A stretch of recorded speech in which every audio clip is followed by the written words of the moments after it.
Welcome to Shield of the Republic, a podcast sponsored by the Bulwark and the Miller Center of Public Affairs at the University of Virginia, and dedicated to the proposition articulated during World War II by Walter Lippmann that a strong and balanced foreign policy is the shield of our democratic republic.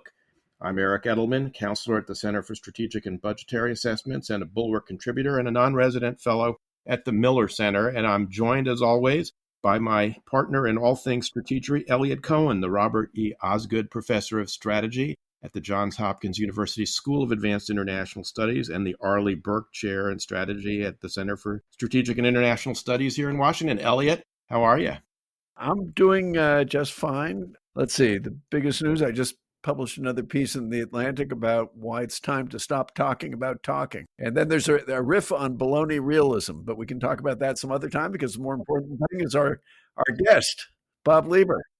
A perfect segue into introducing our guest. Our guest today is Robert Lieber, Professor Emeritus of Government and International Affairs at Georgetown University since 1982, previously taught and was chair of the department at the University of California, Davis. He's a prolific author and editor of distinguished volumes on international affairs and U.S. foreign policy. There are too many for me to enumerate in the podcast, but most recently, a trilogy of books, which I now guess is a quartet: The American Era, followed by Power and Willpower, Retreat and Its Consequences, and now this fall, The Indispensable Nation, published by Yale University Press. And my favorite factoid about Professor Lieber is that he had a small extra role in Alfred Hitchcock's classic 1959 suspense thriller, North by Northwest. Bob Lieber, welcome to Shield of the Republic. Thank you, Eric. And it's a pleasure to be in this conversation with Eliot and you. So thank you for the invitation. Well, let's start with Indispensable Nation.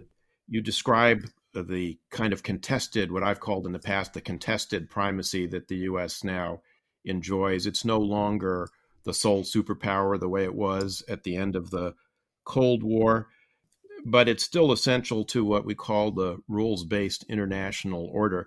But there are a lot of people who question whether there even is such a thing as the rule-based international order. So can you level set the field for us by explaining to our listeners what is the rule? What do we mean when we say the rules-based international order, and how does the U.S. play a role there?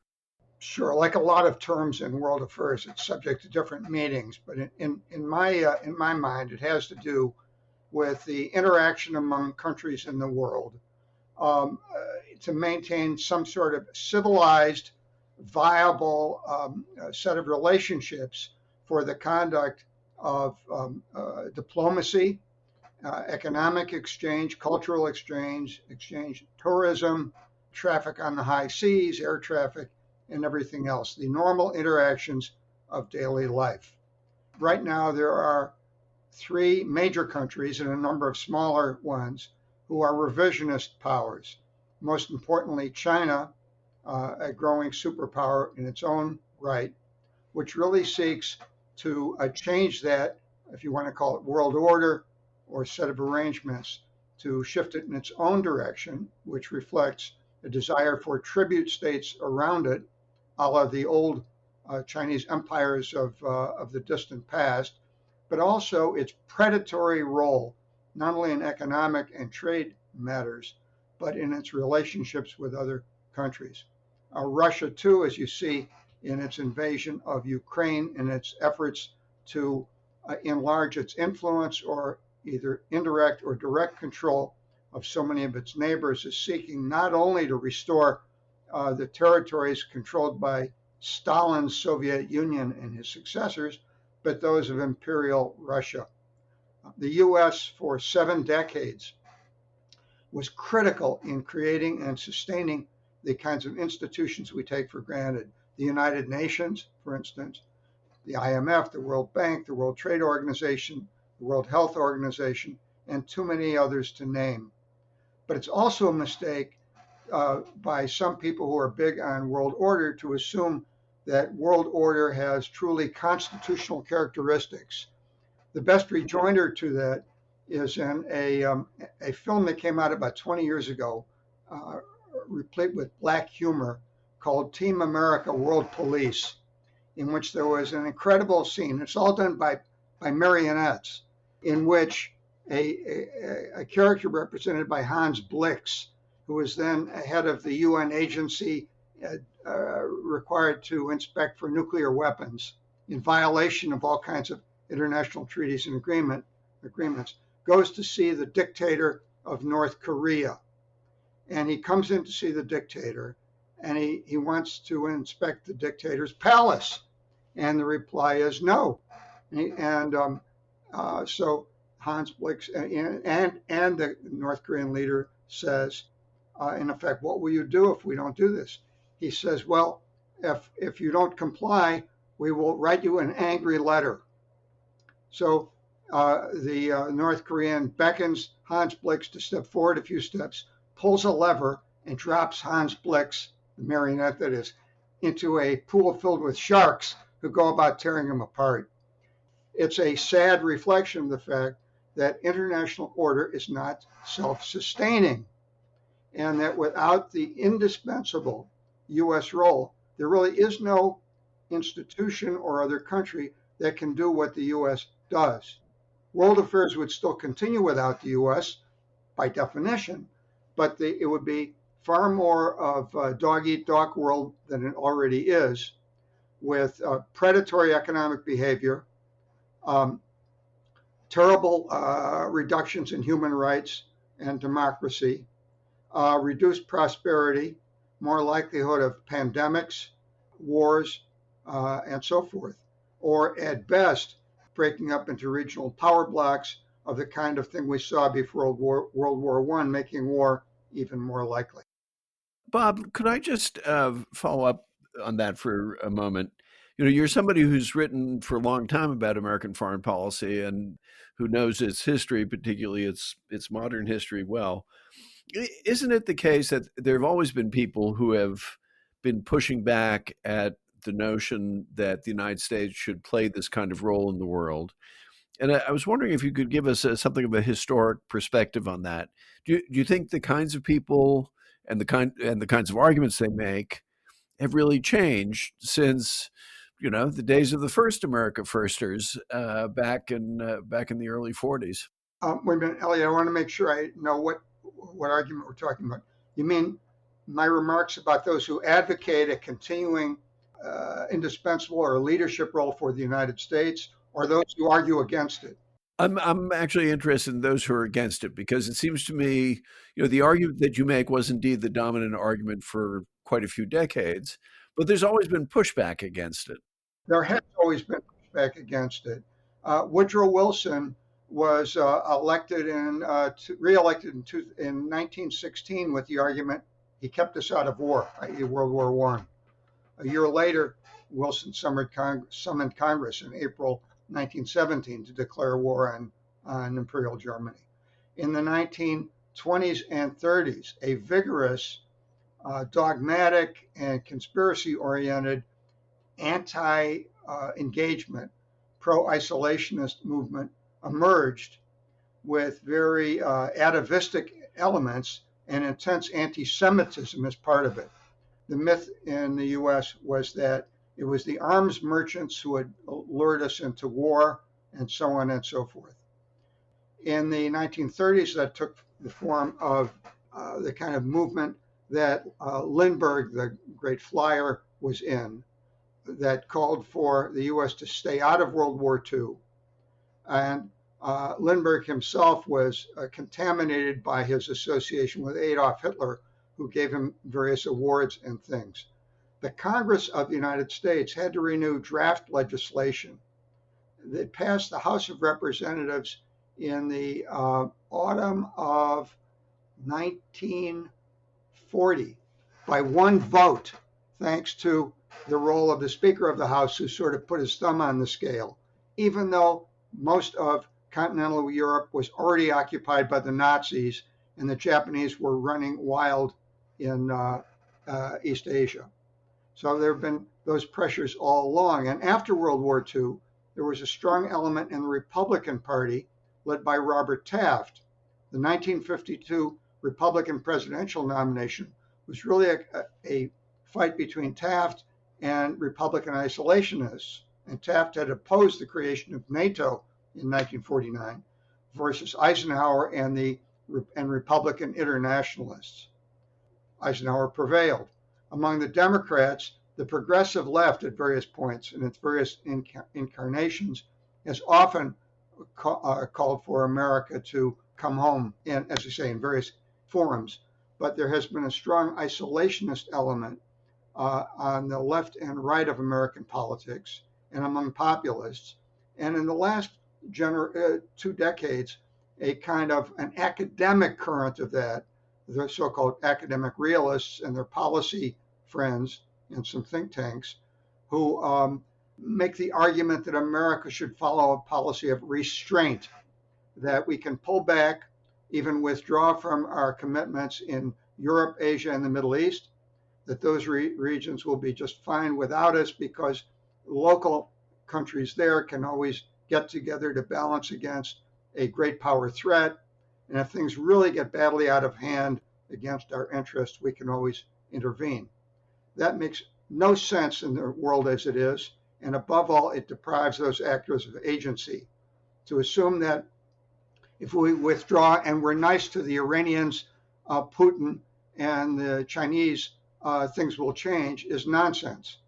It reflects what Hans Morgenthau once referred to as strategic narcissism, and it deprives those leaders of agency. They have their own ideologies, sense of history, sense of national interest, crude motives, and so forth.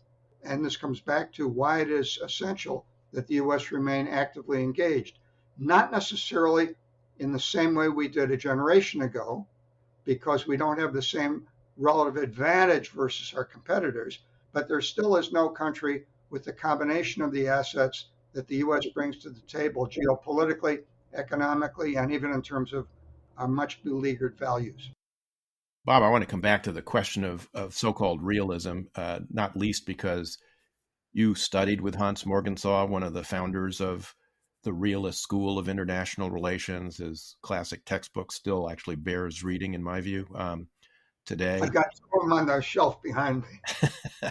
You studied with Henry Kissinger at Harvard when you did your PhD, so you certainly know realism. So I want to come back to that, but I want, if you could, to get you to address two questions that you do talk about in the book. One is, one of the arguments advanced both on the right and left by critics of this more forward-leaning role that you have described is that actually it's the United States that's the big disruptor of the international order. You hear this from, the Ron and Rand Pauls of the world, as well as the Bernie Sanders of this world. So could you address that? And then a second and related question is, you make some very interesting observations about the policies of retrenchment under both the 8 years of the Obama term and then the one term of President Trump. And I think, obviously there are enormous differences between Obama and Trump, but there's some continuities there as well. And I'd love to hear you talk about that. Right. Let's start with you. Tell me the first question again. I was writing down the second one. The first question was whether the United States is as big a disruptor of the world order as anybody else because of our unilateral intervention in Iraq and enhanced interrogation policy and any number of a refusal to sign on to the ICC, et cetera.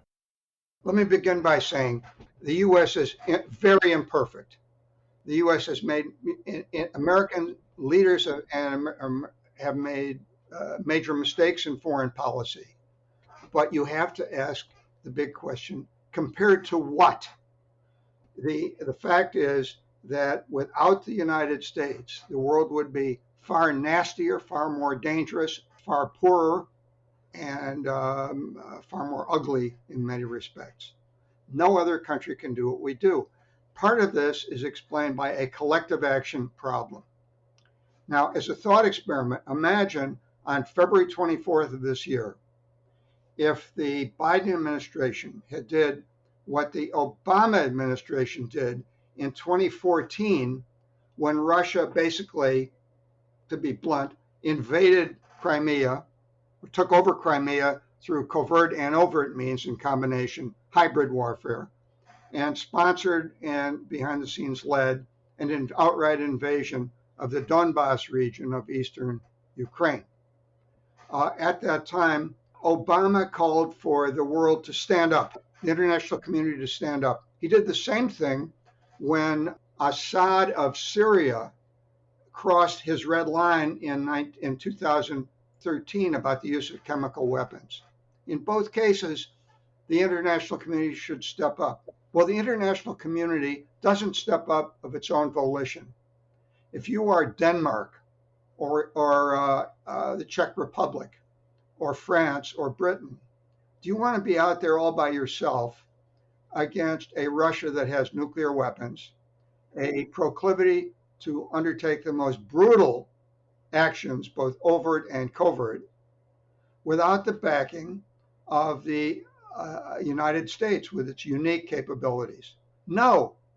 Imagine then if, with the invasion of Ukraine on February 24th, the U.S. had sat back. Not for a moment do I think that the Europeans, in the form of the EU or Britain or some of the others who've helped out from regions farther afield, would have taken the risk of publicly and conspicuously aiding the Ukrainians. There might have been some covert measures, no doubt, but nothing like what we saw. And Russia today would have succeeded, I think, despite the incredibly courageous actions of the Ukrainians themselves, in seizing big chunks of Ukraine physically and turning the rest of it into a rump state that was basically powerless and subject to Russia's diktat, while it continued to put pressure on its periphery.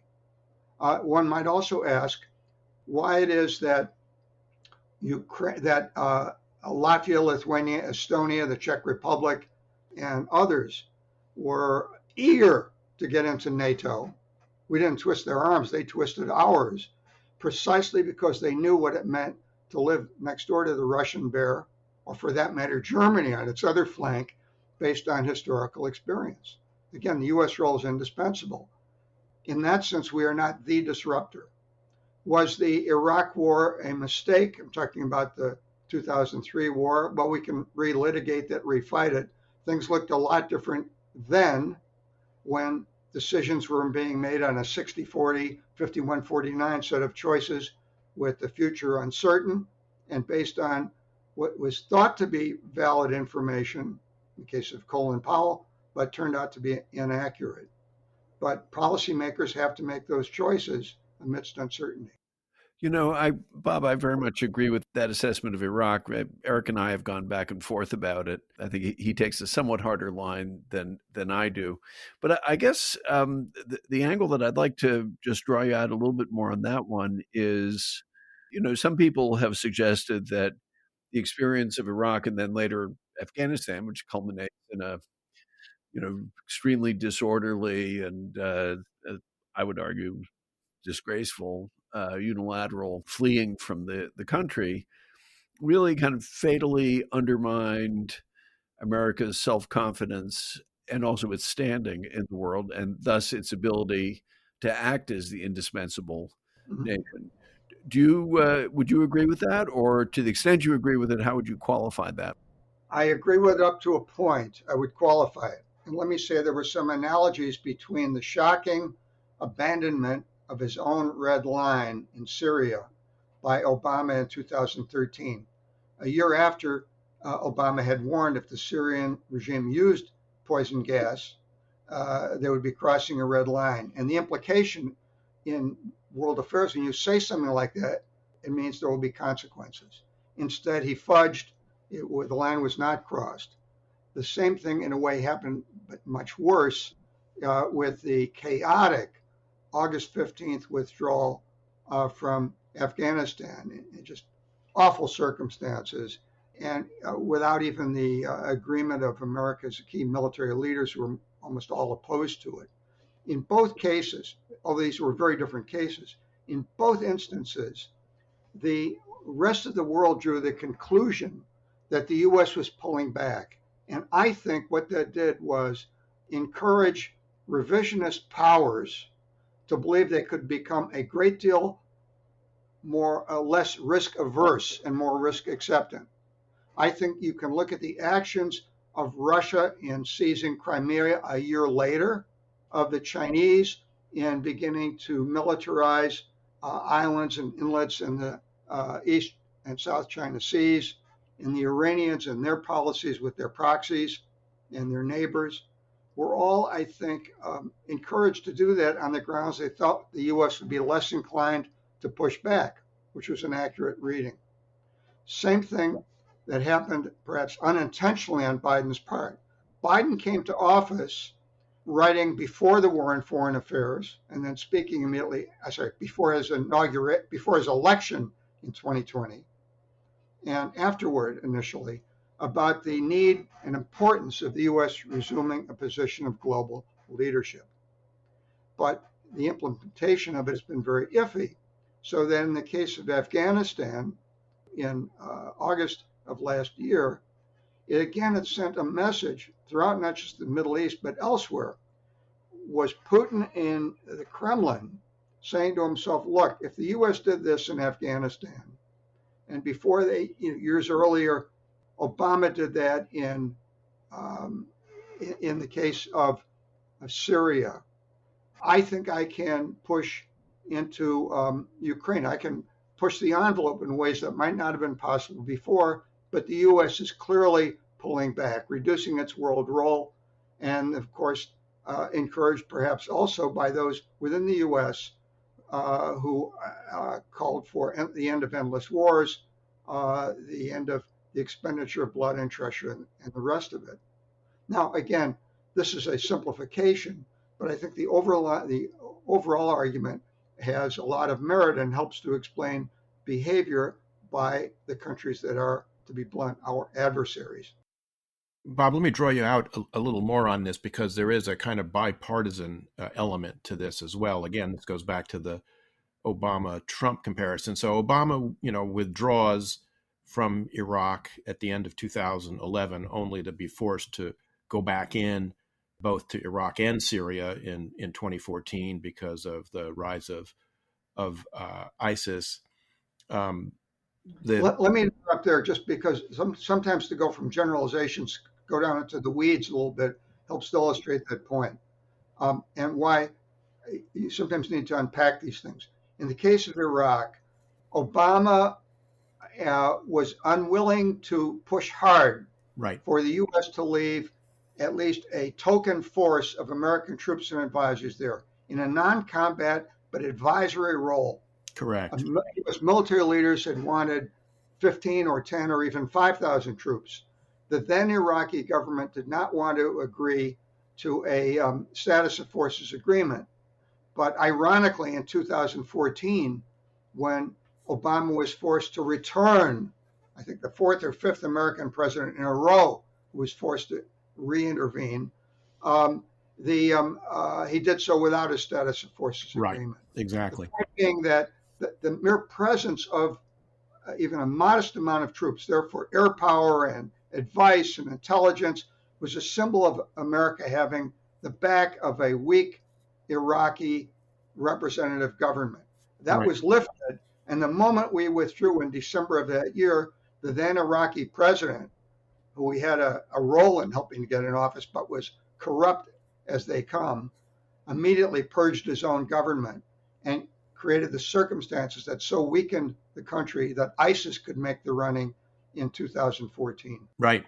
Exactly right. I mean, the point I wanted to get at, though, was this notion that the United States was overinvested in the Middle East that Obama had was shared by Trump, who also was the one who set in motion. I mean, Biden, of course, was there at the end for the collapse, but the whole process was set in motion by the Doha negotiating process with the Taliban that began under Trump, and the agreement that was signed under Trump. So could you compare Obama and Trump a little bit on this dimension? I mean, obviously, they're very different people. I don't mean morally, they're not equivalent at all.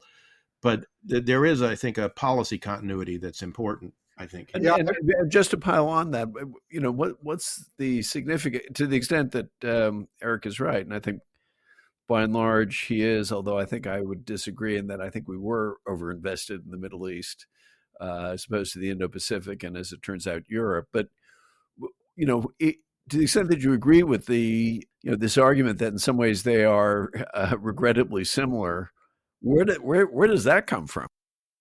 it's a great question. I have an entire chapter on the book. So I say to your audience, read the book. Yale University Press, published in September this year. These are totally different people in every respect, with very different values, but they both viewed the U.S. as seriously overcommitted. They both wanted to reduce America's engagement in the world. They both, I think, embraced the slogan about ending endless wars. Obama, though, with a genuflecting to wars of necessity versus wars of choice, trying to separate Iraq from Afghanistan. But it's worth remembering that Afghanistan began thanks to the 9/11 attack on the U.S., a war that for the first time ever was supported by NATO in invoking Article 5 because it was an attack on the United States homeland, and endorsed by the United Nations initially. You get then into these prolonged discussions of whether the problem in this case Afghanistan was the American engagement there misconceived or misconducted, and we could have spent this entire program and then some on it, and it's hard to summarize that in a nutshell. Would it have been possible? And these are major ifs.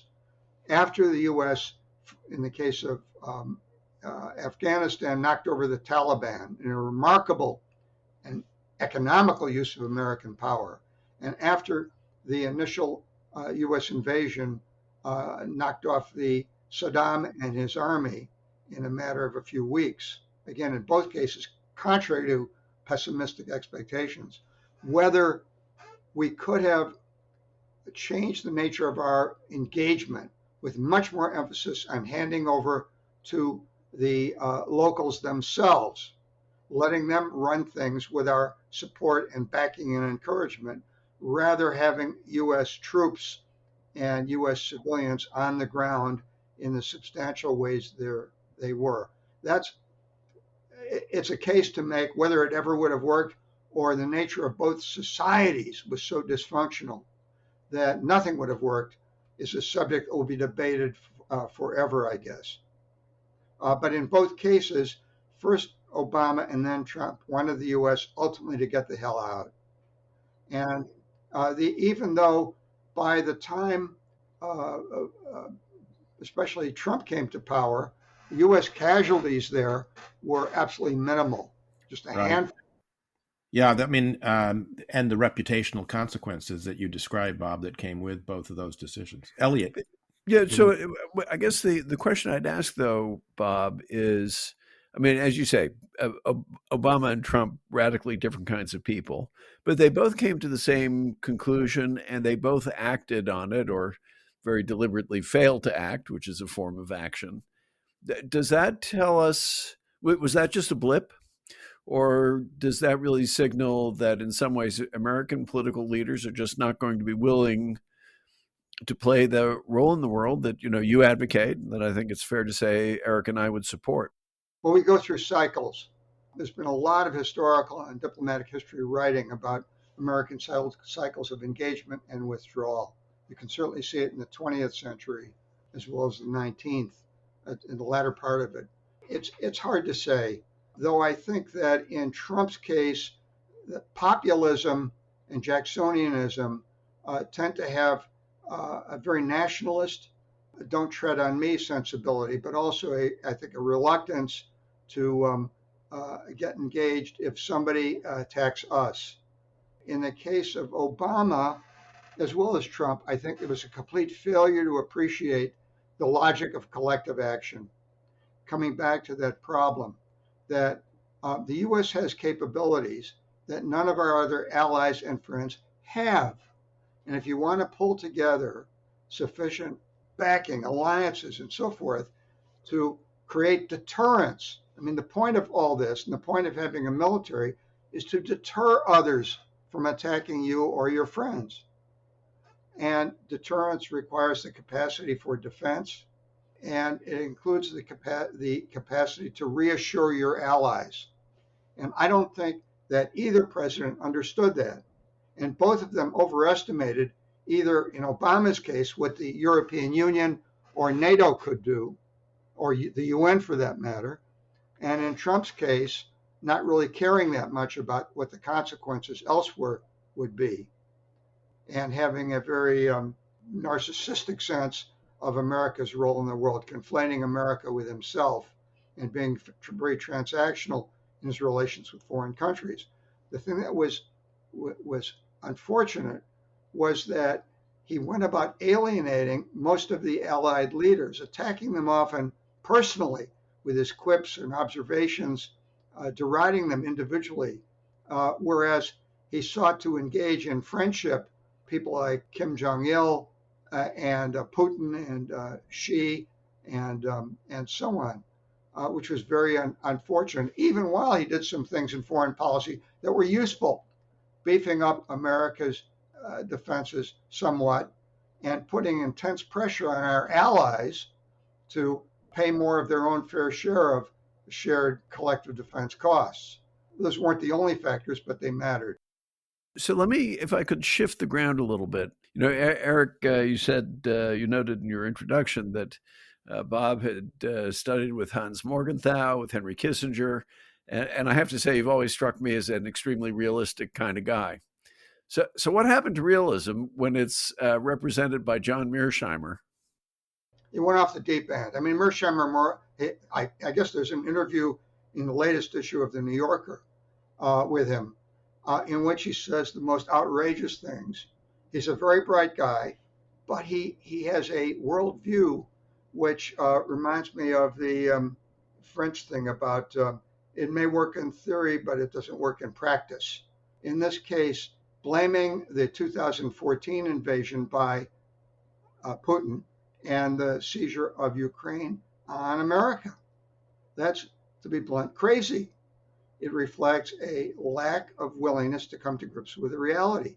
It assumes that, we heard his feelings, that the enlargement of NATO was so provocative and so aggressive by America that it forced Putin to do this. It forced his hand. It ignores the agency of the Ukrainians, who are desperate to lean to the West, to engage with the European Union. In fact, it was the EU thing that was the provocation that led Putin in 2014 to go into Ukraine, not the US. And it also misses a point that Bill Wohlforth and a Russian co-author made in an article a year or so ago. I cite it in the book, where they, in their interviews in Russia and looking at other data about messages and so on, find that it wasn't so much the enlargement of NATO, but the existence of NATO, which is a source of underlying resentments. Moreover, you have a whiff of Weimar Russia about all this. The fear was, after the end of the Cold War, as Russia fell apart and fell into chaos for a decade, economically, politically, militarily, and so forth, before, under Putin, who was appointed, in fact, by Yeltsin, began to reconsolidate Russian power with a simmering source of resentment against the West. In a sense, the Nazis played to that theme, including with the myth of the stab in the back. In this case, it's the myth of the West oppressing them. And Putin has played that theme to his own public and so forth. But for Mearsheimer, who engaged that, it's just fatuous. It's well, the idea, Bob, that NATO represented a threat to Russia, in a military threat to Russia in 2014 at the time of the seizure of Crimea, is belied by the fact that there was not a single U.S. tank in Europe at that point in time. And that, in fact, NATO defenses were, notoriously down. Defense spending among the Allies was down. the alliance for most of the previous decade had been, pretty much involved in Afghanistan rather than contemplating, Russian military action in Europe. So I mean, it's a completely crazy notion, So, honestly. but let me press you both on that then a little bit. So, I mean, realism used to have a good name, and yet somehow it's the guy who is most associated with that view of the world is, and I think you just scratched the surface of it, is saying things that are nutty, that are not true, that are Also, really pernicious in a number of ways. So, what absolutely, happened? yeah. To be absolutely blunt, I also think, and this is a lot more controversial, but his the work he and Steve Walt did first on the Israeli lobby was, I think, bluntly anti-Semitic. Eliot, wrote a piece in the op-ed page of the Washington Post that included that in the title. Yes, it's anti-Semitic. There's a 3D test about Israel. If you The 3Ds are when you know that criticism of Israel, which is perfectly legitimate, is anti-Semitism. When it is has double standards, delegitimizes and demonizes, and you have to apply those standards in the work of Walt and Mearsheimer. Besides being factually incorrect, is relevant here. I'll give you one more example because it reflects on Mearsheimer's judgment. And I must say, I'm looking at some old things in my study. I wrote a review of Mearsheimer's big book on international affairs about 20 years ago, and I called it a masterpiece. But he wasn't. This is long before I got into this other stuff. And Steve Walt was in a debate with Dennis Ross and others at Cooper Union in New York sometime after the original lobby piece came out. And was either Walt or Mearsheimer, but I'm pretty sure it was Walt, made the statement in the debate, and I have this from Dennis Ross, that the U.S. government had never gone against the Israeli lobby on matters involving Israeli foreign policy. And Ross replied, that's wrong. The Saudi AWACS decision, just for one example, not to mention Eisenhower in Israel in the 50s and Suez and all kinds of other things. And so Dennis was pointing to actual facts, including some while he was in government. Walt's reply was, again, I don't remember now if Dennis said Walt or Mearsheimer, but the reply was, quote, I disagree. Well, these were factual matters. They'd been caught out in a statement that was completely false, and yet the comment was, I disagree. That reflects something about a mindset. There were also the housing guarantees in the Bush 41 administration, in which Dennis actually served and was involved. So,